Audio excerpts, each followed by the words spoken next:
wabarakatuh. Perkenalkan dengan saya Bang Baim Channel. Kali ini kita kedatangan tamu dari alumni SMK Kesehatan Baru Hasibuan yang sangat-sangat luar biasa sekali. Nanti pengalaman beliau akan dibagikan oleh beliau kepada kita semua tentang bagaimana kerja di luar negeri. Oke, selamat siang Adinda Wirda Ilmiana. Selamat siang Pak. Oke, mungkin saudari Wirda Ilmiana sudah berapa tahun ya sudah kerja di luar negeri. Mungkin bisa berbagi tips atau pengalaman kepada kami semua atau mungkin dengan penonton bagaimana kerja di luar negeri itu. Disilahkan. Perkenalkan, nama saya Wirda Ilmiana Hasibuan. Saya alumni dari SMK Baru Hasibuan angkatan kedua. Motivasi ataupun bagaimana cara bisa saya bekerja ke Arab Saudi ataupun ke luar negeri adalah yang pertama, kamu harus bisa mencari banyak informasi tentang bagaimana cara bekerja di luar negeri. Dan untuk yang masih dalam pendidikan, yang pertama yang harus kamu siapkan, kamu punya waktu, yaitu kamu harus mempersiapkan yang pertama adalah bahasa. Menurut saya, karena sebelumnya saya bekerja sambil belajar itu sangat susah. Jadi yang punya waktu untuk belajar, masih dalam tahap belajar sekarang, kamu bisa belajar dari sekarang untuk upgrade ke bahasa, khususnya bahasa Inggris. Yang kedua adalah praktek. Kalau kita seorang kesehatan, kita harus sudah bisa dalam hal praktek dalam kesehatan agar tidak mempersusah kita dalam bekerja nanti di sana.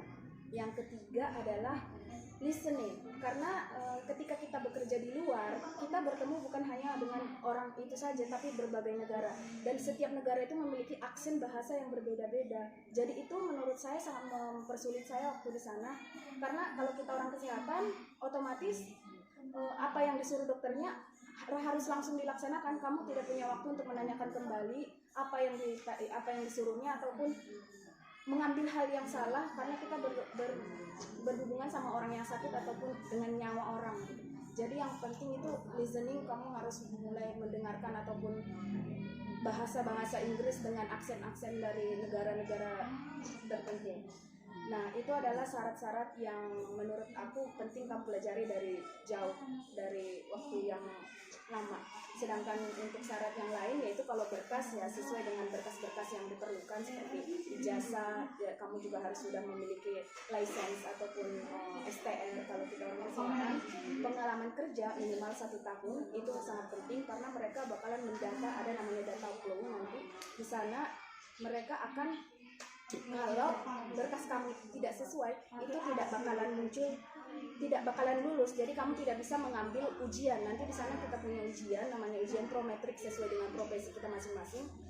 Yang saya tahu itu kita cuma diberikan 3 kali kesempatan, dan ketika 3 kali kesempatan itu sudah kita tidak lulus, kita bisa out dari sana. Ujiannya dalam bahasa Inggris, dan soalnya seperti ujian kompetensi tapi dalam bahasa Inggris. Makanya penting kita belajar dari jauh-jauh hari untuk adik-adik yang masih kuliah ataupun yang masih sekolah, belajar bahasa Inggris. Itu yang penting. Untuk berkas-berkas semuanya insya Allah dari sekolah mungkin akan dilengkapi semuanya. Dan ya, kamu semangat. Oke. Mungkin tadi saudari Wirda Ilmiana sudah menyampaikan ya beberapa pengalamannya. Mungkin di sini masalah apa ya, masalah cuan ya, atau mungkin gaji selama kerja sana bagaimana, biar nanti mungkin kawan-kawannya tertarik bisa kerja ke sana. Masalah gaji, kita punya aturan di sana. Kalau gaji pertama orang yang baru datang mungkin gajinya masih di sekitaran 11-13 Wow, juta. 11 juta. Tapi itu makanya kita perlu belajar bahasa Inggris biar kita nanti ujian mudah bisa lulus.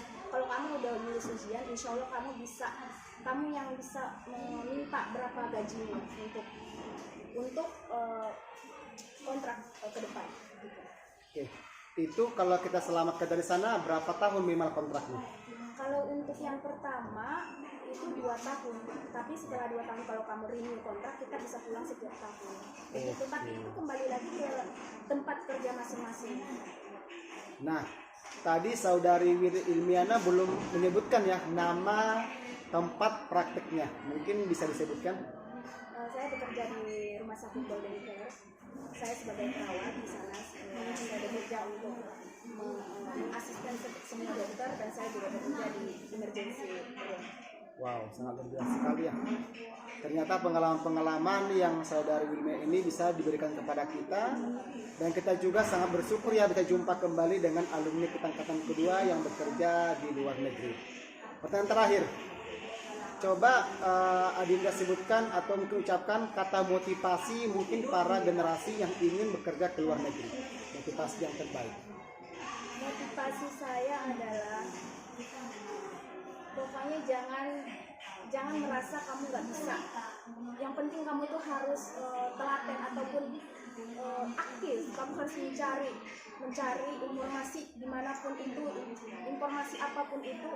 Sebenarnya bukan ke Saudi aja, banyak lowongan kerja di luar negeri dengan gaji ataupun pekerjaan yang lebih baik. Yang penting kamu tuh bisa mencari informasi, itu yang paling penting. Kamu harus aktif, kamu harus rajin, kamu jangan berpikir seperti saya dulu masih main-main, mungkin kuliah sekarang menyesal di akhir.